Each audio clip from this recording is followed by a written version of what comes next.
दोस्तों, अभिषेक की कैप्टनसी में कुछ भी अच्छा नहीं जा रहा है। नौबत यहाँ तक आ चुकी है कि अभिषेक की कैप्टनसी जा सकती है। नहीं तो कल जो बिग बॉस ने अभिषेक के साथ खेल खेला है, वो खेल खेलने की क्या ज़रूरत थी?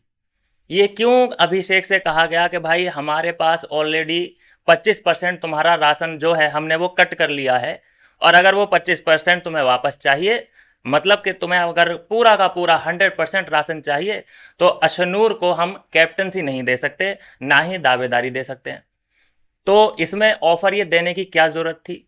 दूसरा, कि ये सारी एड़ी टेढ़ी चालें अभिषेक की कैप्टनसी में करने की क्या जरूरत थी? ये नॉर्मल वे में भी हो सकता था कि भाई एक टास्क करो और जो टीम जीतेगी वो कैप्टनसी की दावेदार बन जाएगी। लेकिन ये कहीं ना कहीं अभिषेक की कैप्टनसी को चैलेंज करने वाली बात थी कि उसको डिसीजन मेकर बनाया गया इस पूरे मामले में। नहीं तो अमाल की कैप्टनसी में तो 100% राशन आया था, उसके लिए तो ऐसी कोई मुश्किल नहीं खड़ी की गई कि भाई तू इसको निकाल, इसको ये दे, इसको वो दे, नहीं तो तेरा राशन कट हो जाएगा। तो एक तरह से सभी घर वालों को ये राशन कट करने के एवज में यहाँ अभिषेक की परीक्षा ली गई है और उसको बीच चौराहे पे खड़ा किया गया है और चारों ओर उसके खड़े हैं बाकी के घर वाले। कल भी देखा गया जिस तरह से कैप्टनसी पे थोड़ा सा सभी को अब शक होने लगा कि यार ये कैप्टनसी तो फ्लॉप है। जहाँ पे नीलम ये नैरेटिव बना रही है, वहाँ पे फरहाना भी बसीर के मुंह से भी कल ये निकला कि ये फ्लॉप कैप्टन है, तुम कुछ नहीं कर सकते, बताओ मुझे ये प्रॉब्लम है, अमाल को सॉरी गौरव को लेके आओ, उससे ये चॉपिंग कराओ, तुम क्या कर लोगे, मुझे प्रॉब्लम है। वो कह रहा है कि शांत हो जाओ, शांत हो जाओ। एक्चुअल में दोस्तों बात यह है कि मेकर्स को अभिषेक की कैप्टनसी में मसाला नहीं मिल रहा है। सबसे बड़ी प्रॉब्लम तो ये है। उन्हें चाहिए कि भाई कैप्टन मतलब ये ऐसा होता कि चीखता चिल्लाता और एकदम पर्दे फाड़ देता, कुछ ऐसी कैप्टनसी वो एक्सपेक्ट कर रहे थे। लेकिन गौरव की जो एक बुद्धि दे दी, गौरव ने एक उसे सजेशन दिया कि भाई तू बिल्कुल शरीफ बन जा अपनी कैप्टनसी में, जैसे रवि तेजा बन गया था। श्रुति हसन जो है उस फिल्म में रवि तेजा बना था, आपको याद होगा, आदरणीय नमस्कार ये वो सज्जन वगैरह ये सब वर्ड वो बोलने लगा था। वैसा ही कैरेक्टर यहाँ पे प्ले करने की कोशिश की गई और अभी भी वो उसी तरह से सभी को हैंडल कर रहा है कि सब ठीक है यार, हो जाएगा, बात खत्म करो यार, बात आगे मत बढ़ाओ, शॉर्टेड है, सब शॉर्टेड है। इस तरह से चीज़ों को अभिषेक हैंडल कर रहा है और यही बात बिग बॉस को समझ में नहीं आ रही है, उनको अच्छी नहीं लग रही है कि ये यहाँ पे आग बुझा क्यों रहा है, ये लड़ाई भड़क क्यों नहीं रही है। ऐसा कुछ कुछ लग रहा है इस वक्त। और उसके बाद भी देखिए, चालाकी देखिए मेकर्स की, कि अशनूर को दावेदारी से फिर हटा भी दिया गया, मतलब उसको दावेदारी हटा दी गई, मतलब वो कंटेंडर ही नहीं बनी। वो आगे जो गई है वो फरहाना गई है। फरहाना सिर्फ एक दावेदार जो कि टास्क जीता, इन दोनों का टास्क करवाया गया और जिसमें फरहाना जीत गई है। अब एक और कंफ्यूजन यहाँ पे मेकर्स ने क्रिएट किया है कि मतलब दावेदारी में सिर्फ एक, भाई दावेदार जो होते हैं वो तो 3 या 4 या 5 6 लोग होते हैं दावेदारी में, लेकिन यहाँ पे दावेदारी सिर्फ एक, तो भैया वो दावेदारी नहीं, वो तो फिर कैप्टन हुई ना, उसके सामने कोई खड़ा ही नहीं है जैसी खबरें हैं। फरहाना अकेली दावेदार है, तो इसका मतलब है वो विनर है ना, फिर इसका और कोई मतलब बनता ही नहीं है। दावेदारी तब तक रहती है जब तक तुम्हारे अपोनेंट में कोई खड़ा हो।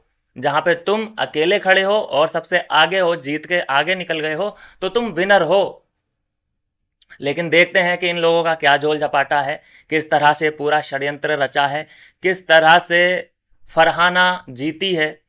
सुनने में ये आ रहा है दोस्तों कि एक व्हील चक्कर घूमा है टीवी के अंदर, उसमें फरहाना, अशनूर और तमाम सारी लड़कियों के नाम लिखे थे और उस तीर के निशान के सामने जिसका नाम आ जाएगा वो आगे बढ़ जाएगा। तो इस तरह से फरहाना का नाम आया और वो आगे बढ़ी। लेकिन अगर व्हील चक्कर घुमाया था तो कम से कम 2 या 3 राउंड होने चाहिए थे, सिर्फ एक दावेदार। ये चीज़ें हैं जो कि अभी क्लियर होना बाकी है मेरे हिसाब से। तो इसलिए अभी सब जगह हम आर्टिकल जो छान के लेके आए हैं आपके लिए कि दावेदारी में सिर्फ फरहाना ही है, उसके अपोनेंट में कोई भी कंटेस्टेंट, 15 खिलाड़ी हैं, एक भी नहीं खड़ा है, सोचिए। और उसको अभी भी दावेदार बोला जा रहा है। भाई विनर बोलो उसको फिर, तो जब उसके कोई अपोजिट में खड़ा ही नहीं है। तो यह है दोस्तों अभी अपडेट। अभी थोड़े सा कंफ्यूजन है इन सारे झोल झपाटे में, किस तरह से अभिषेक की परीक्षा ली है बिग बॉस ने। मतलब 75% राशन दिया है, 25% काट लिया है। उसके बाद भी अशनूर, क्योंकि जो शर्त रखी थी कि अशनूर की कैप्टनसी चाहिए कि नहीं चाहिए, दावेदारी चाहिए कि नहीं चाहिए, अशनूर को दावेदारी भी नहीं मिली है।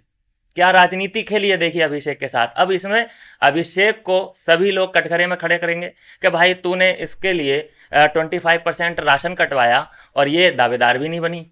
तो कहीं ना कहीं अभिषेक को कटघरे में खड़ा करने की ये साजिश है या परीक्षा ली जा रही है। सिर्फ किस लिए कि अब ये कैप्टन भी क्यों बना था, क्योंकि ये बहुत ज़्यादा एग्रेसिव था।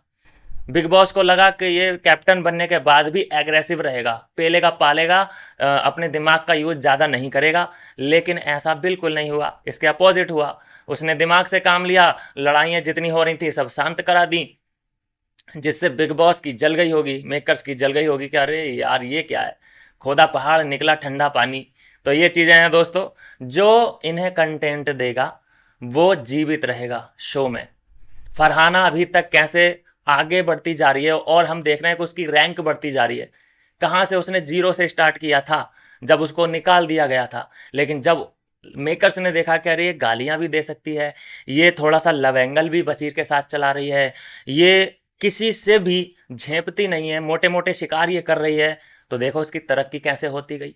तो यही है, गालियाँ भले ही दे रही है वो और उसे क्रिटिसिज्म भी झेलना पड़ रहा है इन सभी बातों का, लेकिन उसके बाद भी उसने अपने उस कैरेक्टर को छोड़ा नहीं है और उसका उसे फ़ायदा भी मिल रहा है। नंबर 1 पे वो पहुंचने वाली है, बशीर के आसपास फरहाना पहुंचने वाली है। मिलते हैं दोस्तों नेक्स्ट वीडियो में नई अपडेट के साथ।